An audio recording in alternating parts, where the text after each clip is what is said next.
Assalamualaikum warahmatullahi wabarakatuh. Alhamdulillah Rabbil Alamin. Wassalatu wassalamu ala asrafil anbiya'i mursalin wa ala alihi wa ashabihi ajma'in. Amma ba'du. Yang terhormat dosen pembimbing dalam mata kuliah Sains Pendidikan Karakter yang terhormat Pak Haji Chandra.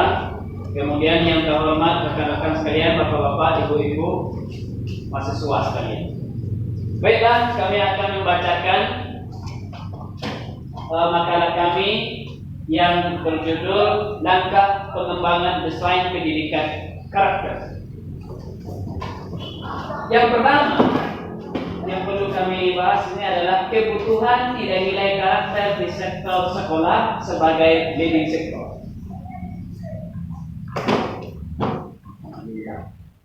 Nilai yang dikembangkan dalam pendidikan terbangsa Indonesia dilandasi sumber-sumber yaitu agama, Pancasila, budaya, dan tujuan pendidikan nasional.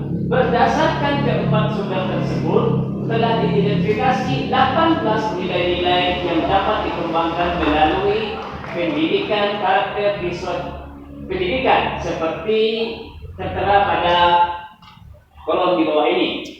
Nah, yang pertama yaitu ada religius, jujur, toleransi, dan disiplin. Ini kemudian ada lagi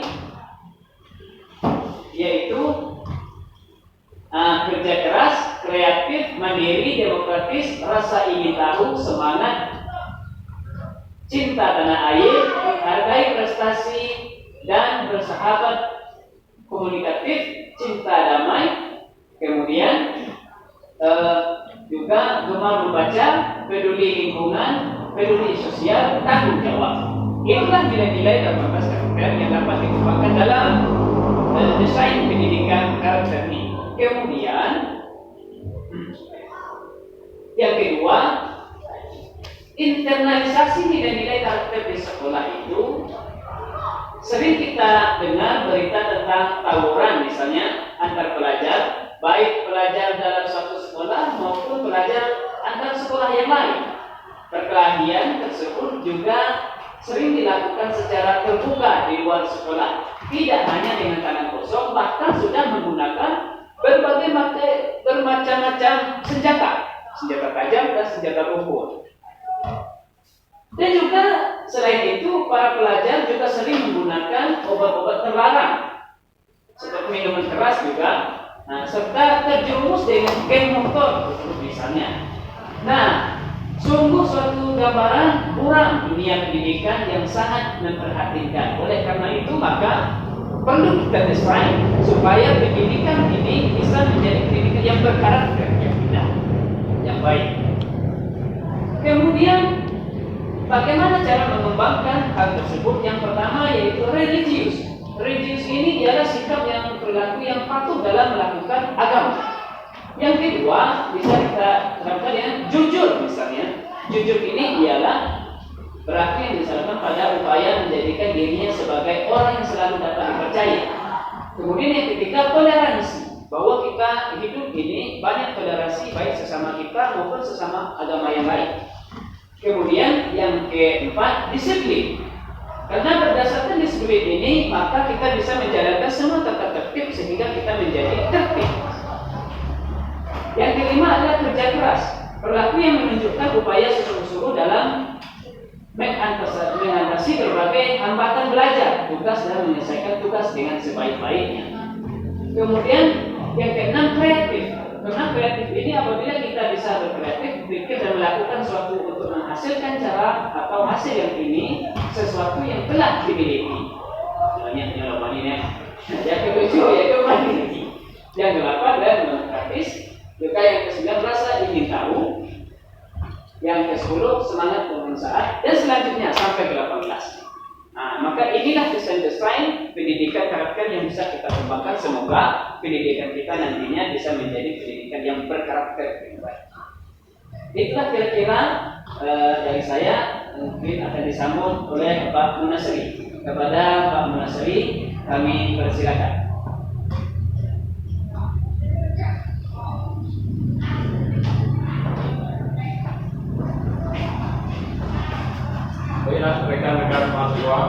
lanjutkan yang bagian B-nya, karakteristik dan indri behavior peserta didik.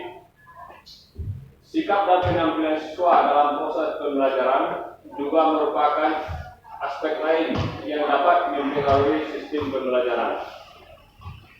Ada kalanya ditemukan siswa yang sangat aktif atau hiperkinetik, dan ada pula siswa yang pendiam. Tidak sedikit juga ditemukan siswa yang memiliki motivasi yang rendah dalam belajar. Berdasarkan uraian di atas, dapat disimpulkan bahwa kegiatan mengidentifikasi perilaku dan karakteristik awal siswa bertujuan untuk menentukan materi apa yang harus diajarkan dan yang tidak perlu diajarkan dalam instruksional yang akan dilaksanakan. Dengan kata lain, kegiatan mengidentifikasi perilaku dan karakteristik awal siswa merupakan proses untuk mengetahui perilaku yang dikuasai. Manfaat mengidentifikasi perilaku dan karakteristik awal siswa.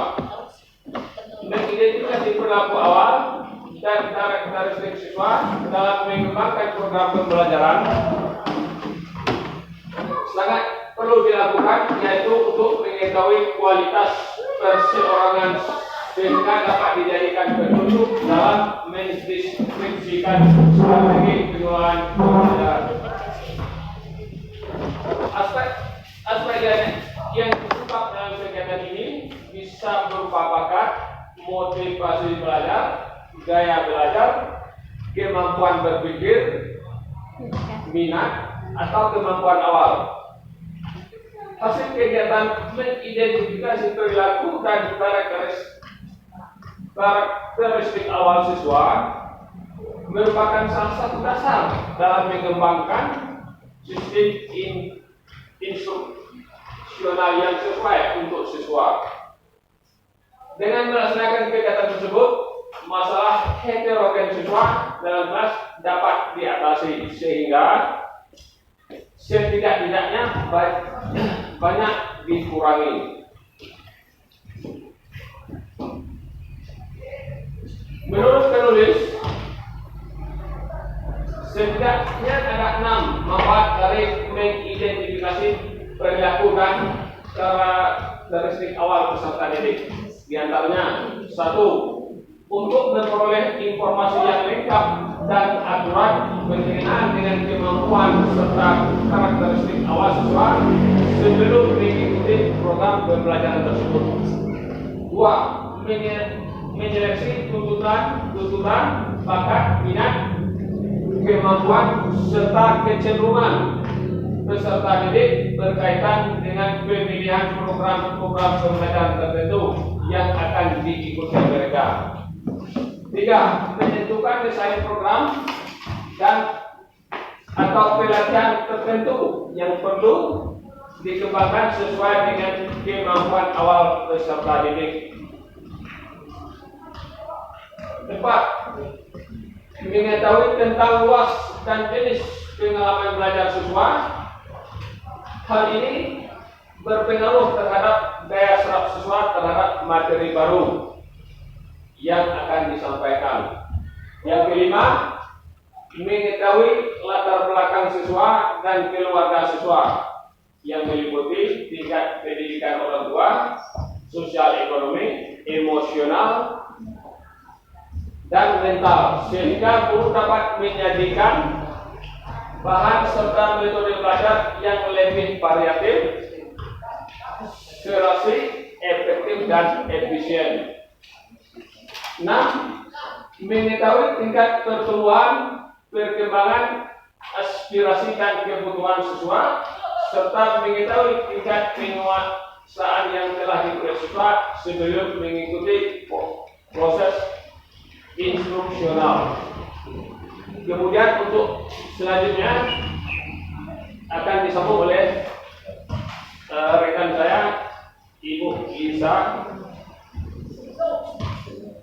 Ibu Lisa, kami persilakan.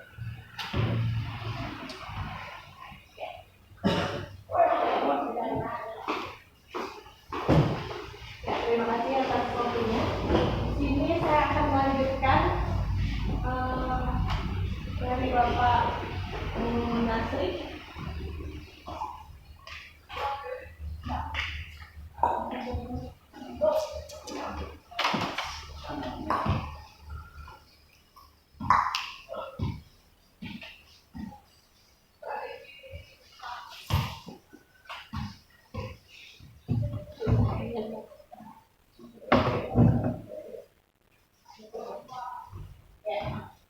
Baiklah, sebagai penutup saya akan membacakan penutup atau kesimpulan dari makalah kami, yaitu pengertian karakter merupakan unsur pokok dalam diri manusia yang dengannya membentuk karakter psikologi seseorang yang membuatnya berperilaku sesuai dengan dirinya dan nilai yang cocok dengan dirinya dalam kondisi yang berbeda-beda. Berbagai definisi istilah atau tema dari karakter itu sendiri, para tokoh dan ulama sendiri telah menjelaskan diantaranya adalah sebagai berikut. Kata karakter berasal dari bahasa Yunani yang berarti suma, atau menandai dan memfokuskan bagaimana mengaplikasikan nilai kebaikan dalam bentuk tindakan atau tingkah laku. Lalu, keseluruhan nilai-nilai karakter yang disebutkan tersebut tadi tidak harus dikembangkan secara serentak. Sekolah dapat memilih dan menentukan prioritas mana nilai-nilai yang akan dikembangkan setelah melakukan analisis konteks sesuai dengan kondisi sumber daya yang terdapat di masing-masing sekolah. Iya. Kebutuhan peserta didik yang dilayani, karakteristik mata pelajaran, bahan kajian dan hakikat kompetensi setiap mata pelajaran. Implementasi nilai-nilai karakter yang akan dikembangkan dapat dimulai dari nilai-nilai yang esensial, sederhana dan bisa dilaksanakan, seperti bersih, rapi, nyaman, disiplin, sopan, dan santun. Terima kasih dari kelompok kami untuk sore hari ini. Assalamualaikum warahmatullahi wabarakatuh.